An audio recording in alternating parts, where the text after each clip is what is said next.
What if I told you that the secret to living beyond 100 isn't hidden in some expensive supplement or cutting-edge medical procedure, but rather written into our DNA and demonstrated by communities around the world who consistently outlive the rest of us by decades? Today, we're diving deep into the natural blueprint for longevity that your body is literally designed to follow. I'm about to share with you the 3 pillars that separate centenarians from everyone else. And trust me, none of this involves complicated biohacking or thousands of dollars in treatments. In fact, some of the longest living people on Earth have never even heard of half the wellness trends flooding your social media feed. Let's start with something that might shock you. The world's longest living populations aren't spending hours in gyms doing intense CrossFit sessions or running marathons. They're not even calling what they do exercise. Instead, they've built movement so seamlessly into their daily lives that they're essentially exercising all day long without even thinking about it. Picture this. You wake up, and instead of driving to work, you walk or bike. Throughout your day, you're gardening, climbing stairs, carrying groceries, maybe even walking to visit friends. You're not scheduling workout sessions because your entire lifestyle is the workout. This is exactly what we see in places like Okinawa, Japan, and Sardinia, Italy, where people regularly live past 100. The magic isn't in the intensity, it's in the consistency. These populations are moving their bodies constantly at low to moderate intensities. They're getting what researchers call natural cardio through daily activities, plus they're maintaining muscle mass and flexibility through functional movements like squatting to tend gardens or walking on uneven terrain. Here's what this means for you. Forget the all-or-nothing mentality. Instead of trying to cram intense workouts into busy schedules, focus on increasing your daily movement. Take stairs instead of elevators. Walk during phone calls. Garden on weekends. Dance while cooking. The goal is to make movement so natural that it becomes unconscious. But here's where it gets really interesting. The exercise piece is just 1/3 of the equation.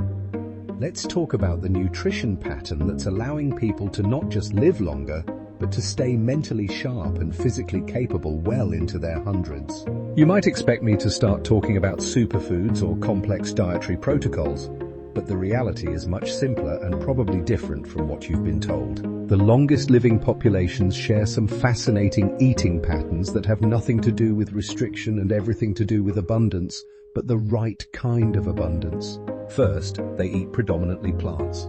We're talking about 90 to 95% of their calories coming from vegetables, fruits, legumes, nuts, and whole grains.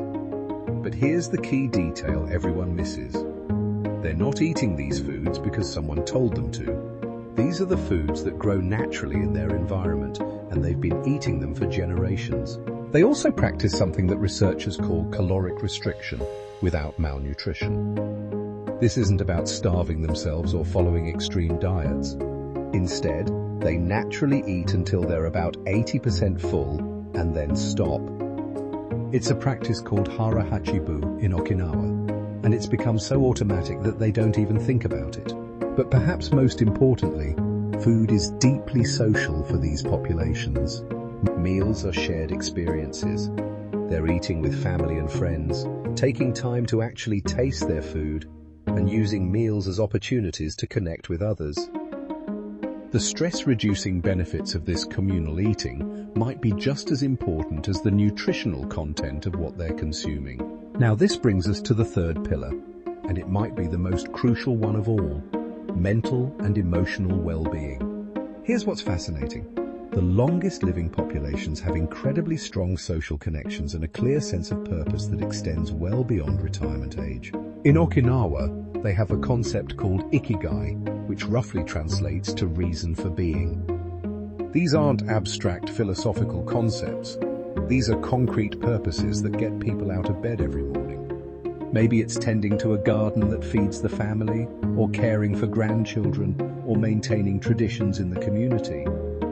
The point is, they feel needed and valuable throughout their entire lives.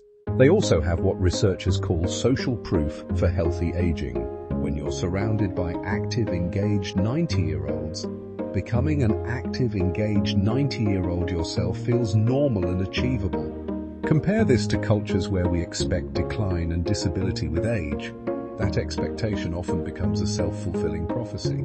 Stress management is built into their daily routines through practices like meditation, prayer, afternoon naps, or simply spending time in nature.